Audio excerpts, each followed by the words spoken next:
Hi, welcome to the Israel First television program with myself, Martin Blackham. Natalie says hi, she's behind the scenes with a program from Israel.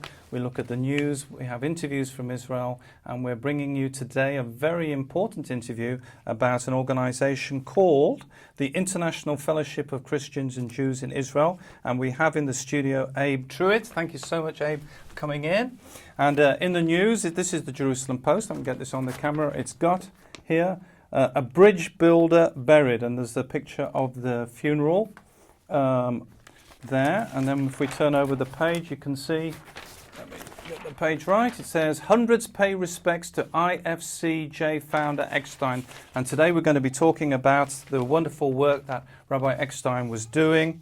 And the Jerusalem Post said a bridge builder was buried. Hundreds of mourners attended the funeral of Rabbi Yechiel Eckstein, founder of the International Fellowship of Christians and Jews at the Eretz Chaim Cemetery in Bet Shemesh. Eckstein passed away at the age of 67. Eckstein founded the IFCJ, that's the organization we're going to be talking about today, in 1983 and raised more than 1.6 billion, according to the organization, mostly from evangelical Christians, to help hundreds of thousands of low-income Israelis, ailing and poor Holocaust survivors in Israel and the former Soviet Union, and low-income Israeli minorities, including Arabs, Bedouin and Druze. Rabbi Lazar gave the first eulogy at the funeral service, according to the Jerusalem Post, speaking of how Eckstein dedicated his life to helping other Jews throughout the organization that he established. Now, Abraham Truitt, Truitt, who's in the studio today, is originally from the United States, from Denver, and he's the manager of tourism at the International Fellowship of Christians and Jews in Israel. He coordinates groups and outreach for the people from around the world to engage and connect to the land of Israel. Abe was previously the director of operations for Connections Israel and has served in the Israeli Defense Forces. So thank you so much for joining us today. We really appreciate you giving us your time. So you're originally from the United States, but you moved across to Israel? Yeah, I wouldn't say that I had very much choice in the matter. I was born in Colorado, Colorado Springs. I lived there for 12 years. And my parents decided to make Aliyah to Israel when I was 12 years old. And so they essentially took me by the ear and dragged me to Israel. Right, and so you now you're working as the manager of tourism for the International Fellowship of Christians and Jews. And just to kind of give the folks at home, just to give you a bit of an introduction, we've got a very special video for you to look at, which tells you a bit about the organization. So let's have a look at this. Shalom. I'm Rabbi Yechiel Eckstein, the founder of the International Fellowship of Christians and Jews. I founded the fellowship back in 1983. I was a young rabbi walking on my journey, and I believe it was divine providence that brought me in touch for the first time with an evangelical Christian. And for the first time in my life, I felt a calling, a real calling from God, to build bridges of healing and shalom, to become a bridge builder. Well, absolutely amazing, and a really important work in the land of Israel that the IFCJ are doing. But tell us a bit about what it's like there and how it started, and a bit of background for the folks. The fellowship was started by Rabbi Yechiel Eckstein in 1983, around 36 years ago. And his original goal was to create a bridge between Christians and Jews, two groups of people, two religions that were estranged from one another for thousands of years. There was a great deal of animosity towards one another as well. And he believed, like many other early bridge builders of his time, that it was possible to create a bridge between these two faiths. And what started as a bridge building initiative became one of the most important, central, and largest foundations in Israel. Rabbi Eckstein worked in the foundation tirelessly for 36 years to build bridges between people and reached millions of people around the globe and helped millions of people around the globe as well through this incredible initiative. Wow. And it's something that you can get involved with, and we'll put the website on the screen. So how did you get involved? So you were in the IDF, and then you were doing other jobs. How was this work attractive for you? Well, it's kind of funny how I got there. I had not met very many Christians in my life before age 25 when I interviewed for the fellowship. My father-in-law happened to know the director of the Israel office for the IFCJ here in Jerusalem, and he said, you and Abe should sit down for a networking meeting. So I sat down with this wonderful guy, and he told me all about the organization, and he said, Abe, can you handle our relations aspect? Can you speak to people about this organization and speak to them about Israel? I said, sure, I guess, I guess I could, but just one question for you. What is a Christian? And he said, you're going to have to research that a little bit. You're going to have to understand that a little bit better.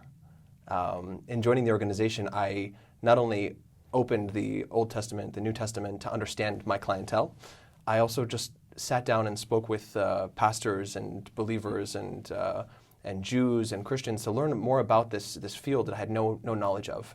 And the books and the information that really guided me to a better understanding of how this whole monumental, huge connection exists was Rabbi Eckstein's works. His book that he wrote about, he had an autobiography about himself called The Bridge Builder, another book that speaks to Christians about Jewish traditions in their language called How Firm a Foundation, a novel about a Jewish believer and Christian coming to Israel, which is called The Journey Home. And in reading these books, I gained a deeper and deeper knowledge of this incredible connection between our two faiths. Wow, absolutely amazing. Maybe you can tell us a bit about what do they actually do in Israel? Absolutely. Just in Israel, there's around 400 different projects helping the elderly, Holocaust survivors, Ethiopians that had immigrated to Israel from Ethiopia, immigrants that we were bringing on a day-to-day basis from around the globe, 23 countries around the world. The scale of the organization was mind-boggling. And what I had to do, essentially, my task as part of the fellowship, was to visit these projects, see them face-to-face, and figure out which ones I could bring people to and explain, this is what we do. And I went to each and every project. In some cases, I dressed up as someone who didn't know anything about it, and just sort of experienced what they would tell me. And every single time I was like, I don't think I've cried as much in my life from the first year at the fellowship of just witnessing these incredible projects that are helping to feed people, to clothe the naked, to provide shelter for those without. It's just amazing. So the Holocaust, did you meet any Holocaust survivors? I did. I've met more Holocaust survivors as part of the fellowship than I ever had in my life. But in Israel, I went from house to house together with Christian supporters of our organization and met these incredible people, each of them with their unique backgrounds and stories, and also how they found the path home to Israel as well. Wow. And being able to be a spokesperson and tell their stories was such an incredible experience. It was so life-changing for me. It strengthened my faith in ways that I can't even, to this day, I can't even describe. And I think just to explain, because some people might be a bit confused, they might say, well, Israel seems to be a very prosperous country, seems high-tech. How come there's people who don't seem to have any financial resources? I think it's important to explain, maybe a bit about the Russian Aliyah and the Holocaust survivors, how they are in the position they are, really. Absolutely. The State of Israel is partnering with the Fellowship, and the Fellowship is partnering with the State of Israel in social welfare to bring as much help as we can to each of these individuals. The people who immigrated to the land of Israel after escaping a Holocaust or persecution around the world mostly came to Israel with nothing. They came to Israel with a few cents in their pocket. They weren't able to bring their pensions with them, any of their assets with them, because they were blocked by the former Soviet Union. They were blocked by the Soviet Union in some cases. And when they immigrated to Israel, they came here with nothing. And they came here also at a much more advanced age. And they weren't hired by Israeli companies because they said, well, we could hire young people who could be in this position for a long period of time, or we can hire the elderly who will only be here for a few years, and we also have to have communication issues with them. Right. They speak Russian, we speak Hebrew. And so many of them went to service jobs where they didn't have pensions, and they spend their elderly years in extreme poverty, extreme cases of poverty. The government funds that help them are fantastic. It's incredible that Israel is a social welfare state, given all that's happened to it. but it oftentimes doesn't cover the bills of electricity. And so how can people help? There's people watching today, Abe, who are really interested. How can they help? Something on the website? There's a donate, and they... Absolutely. If you go to our website, if you go to the ifcj.org, then you'll see a few different projects. One of them is called Isaiah 58, and that is, of course, quoting the biblical verse of when you see the hungry, feed them, when you see the naked, clothe them. It's a biblical verse that directs us in how we are meant to act towards the needy, both in Israel and abroad. There you can contribute directly towards exactly that. Another project is called Guardians of Israel, and that's helping specifically in Israel all of the communities that are struggling to make ends meet. So it could be families, orphans, widows, many of the people that the Bible specifies as holy people, but also people who need our support. And the final project that you'll see on the website is called Wings of Eagles, and that is to quite literally bring the Jewish people home to Israel. There's the price of a flight essentially right there on the website. Wow. Of you want to pay for their ticket and their luggage, here it is. If our friends at home would like to sponsor a project, they can say that on the website. There's ways that they can sponsor a project. That's an amazing work to bring the Jewish people, fulfilling Scripture, and just to see them come back. Have you been at Ben Gurion when they've come back? Gosh. So that's where all this gets very weird. It gets very weird because I have this incredible story of standing in Ben Gurion Airport. We're waiting in Terminal 3, wherever, if you've been to Israel before, you walk out through the gates and you walk into Israel and you're thinking, wow, this is incredible. You see the huge pillars right in front of you. Now imagine that waiting for you after you've walked out of the gates, there's 30 people from Korea who are Christians who have sponsored one of the flights bringing the Jewish people home. They're wearing white shirts of the fellowship that proclaims on the front of it the International Fellowship of Christians and Jews. The immigrants are wearing T-shirts that say the International Fellowship of Christians and Jews. The Koreans are singing in Hebrew. Wow. Along with a school here in Israel of Israeli school children who we bring also to receive the flights as well. They're singing, they're singing, they're singing. Everyone's dancing together at the airport. It's a complete chaos. There's balloons everywhere. There's Israeli flags waving. And, I'm crying, the Koreans are crying, the immigrants are crying, the Israeli school children are confused but also crying. And it's just such a moment of witnessing prophecy being fulfilled right there. So maybe you can tell us a bit about Rabbi Eckstein. Did you get a chance to meet him? And Thank God. What was he like? He was someone who was so dedicated to what he was doing. He was in the office always before us in the morning, and he was always the last to leave. And he did this for decades. Every single time, I recall just before his funeral, all of the office sat down, and we were crushed by his death. It was very sudden.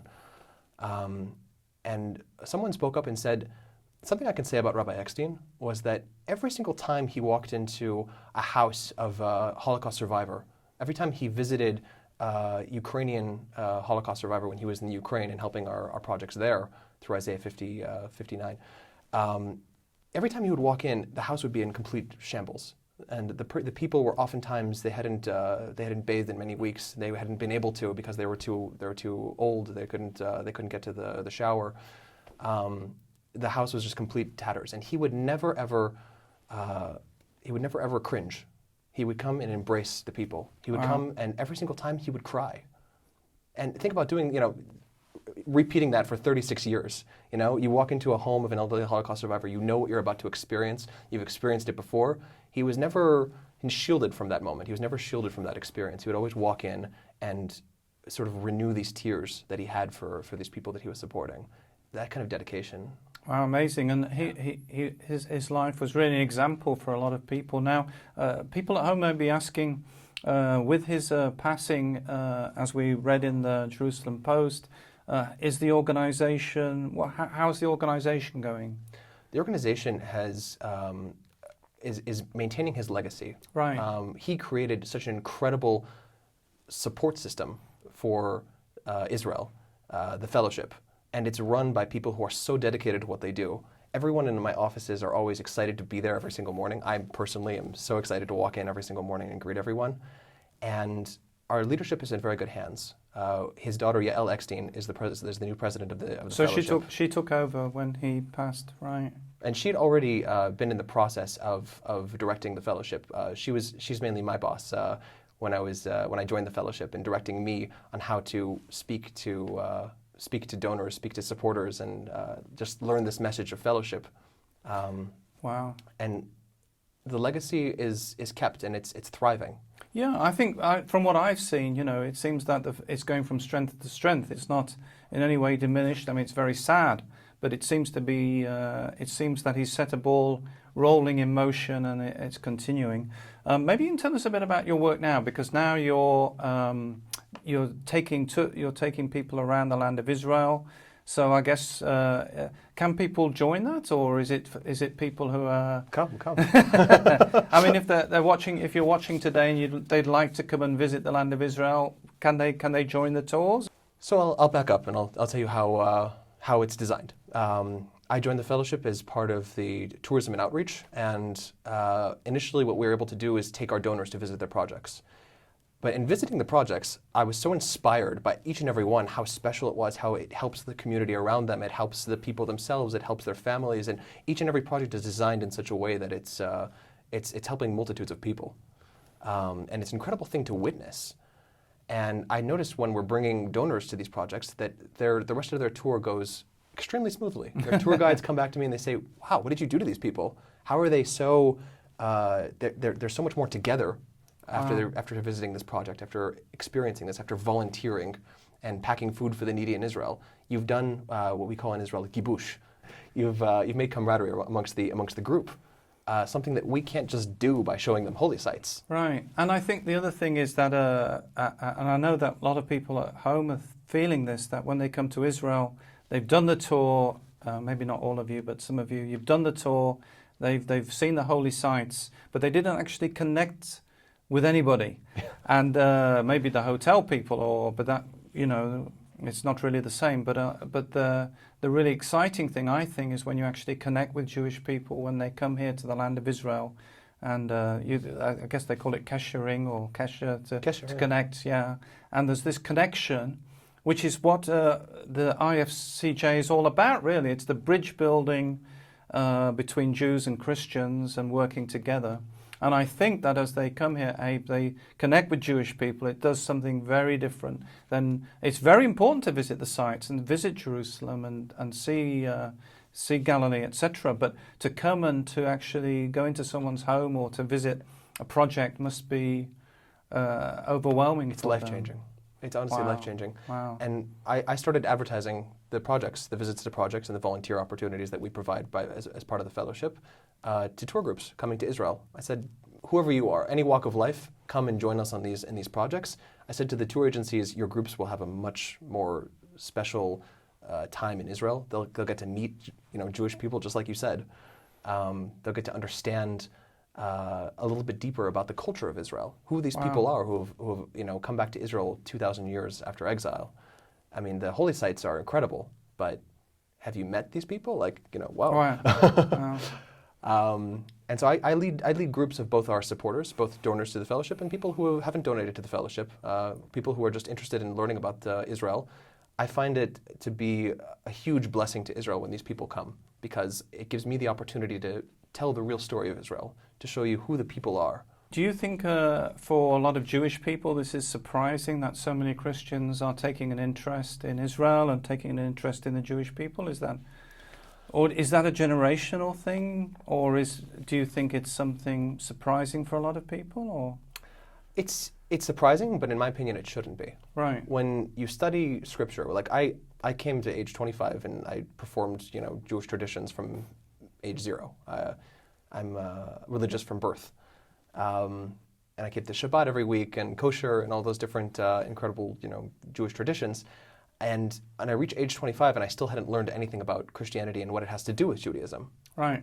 And for me, it was a shock. But then after learning about it, I suddenly thought to myself, how did we not know this before? How did we not think about the fact that this is how prophecy is fulfilled? That it requires, there's two roles to be fulfilled. There's the Jewish people and there's the nations of the world. There's the Gentiles. Right. How, who are the Gentiles in this role?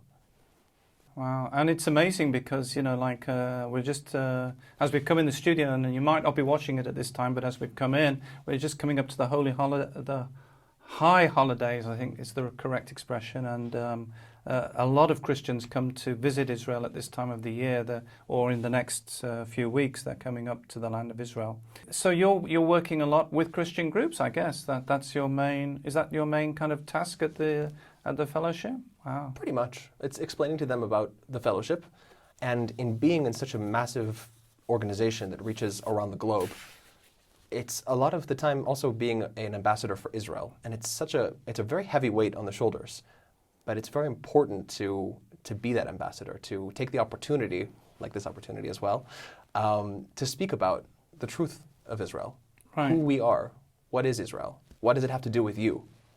Wow, wow. And so maybe you can tell us a bit about how it is.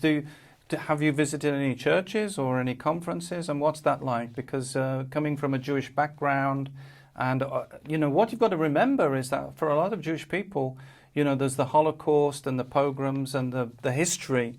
But how is it for you to go to these places? What's that like, experience like? So in my upbringing, my parents were they're incredible people, and I owe much of who I am to them. My father's family were Christian, and right. My father's a convert to Judaism, and my mother's side are Levites, dating back many, many centuries, and Jews who immigrated to the United States from Poland. The connection for me to these places is on both sides of my family. And I walk into a church, I don't necessarily feel at home because it's nothing like right. what I've grown up with, but I feel like it makes sense for me personally. I feel like that my existence is a bridge wow. between those two faiths. The travesties that have happened between Christians and Jews throughout the centuries happened, I think, due to a lack of faith. And it's easy to understand a lack of faith. When you don't have the land of Israel as a testimony of God's promise being fulfilled in our lives, it's easy to lose faith and say, well, maybe it's something else. Maybe, we're the fulfillment of that promise. Maybe, there's something else, out there except for God and Israel. Right. But Israel is restored. The nation of Israel is restored. The land of Israel is back, and the Jewish people are back in the land of Israel as well. Wow. And with that faith restored, suddenly you see reconciliation. Suddenly you see Christians flocking to the land of Israel from all around the globe and proclaiming, the Lord is our God. Now, as we come to the end of the program, maybe you can say why it's so important for our friends at home to support the work of, just a quick finish, why it's so important, the work you're doing. Absolutely. What I encourage is for you to be involved with Israel.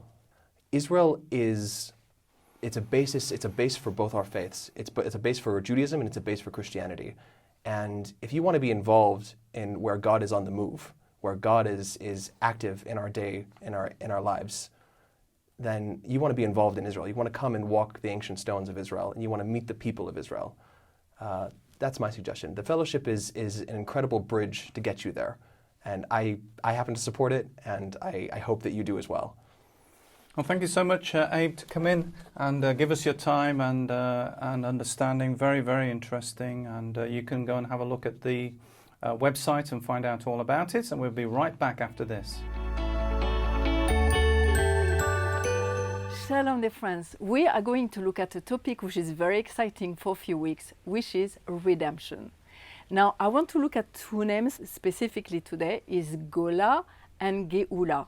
The only difference in Hebrew is one letter is Aleph. Gola means exile and Geula means redemption. So the only difference is Aleph. Do you know why? Because the Aleph is the first letter of the alphabet, and it represents the Creator and it represents the Master. It represents Hashem. It represents God, our Creator. So when you look at the name Gola is exile, when we are without God, we are in exile. And you can see how the world is going right now, is like without order and going its own way. But when we look at the name Geula, which is redemption, God is right in the middle of this name. And it's like we put God in our life again. And redemption is that. It's like turning back and walking towards salvation, walking towards the right way. So you can really see between Gola and Geula. And Geula, if you look at the name, one thing that we want to say also about redemption is a process. When do we know that we are in Geula, in time of redemption, is when we put God back in our place.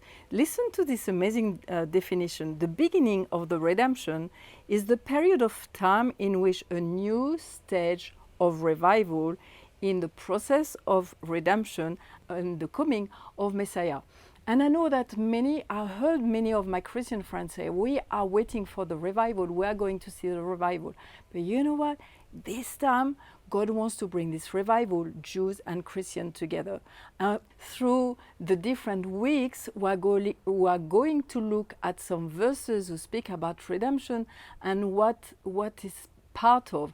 And when we look at redemption, it's part also of what God is doing right now here in Israel with the Jewish people. We spoke already about it. When they are making Aliyah. Second, the flourishing of the land. And the third one, we are Christian wants to know more about the Torah. This is so exciting. So we look at these two names today, Gola and Geula. So Gola is without the Aleph, not with God, is the exile. And Geula is redemption. God is straight in the middle, and we're walking with Him, and we're going to see revival. So we'll see you next week with more exciting things. Bye. I hope you've enjoyed that program on the International Fellowship of Christians and Jews, and with our special guest, Abi Truitt, coming into the studio from the organization. Visit the website, www.israelfirst.org, and there's a lot of information about the program on there. And remember, we're the program that looks at the land, the people, and the language.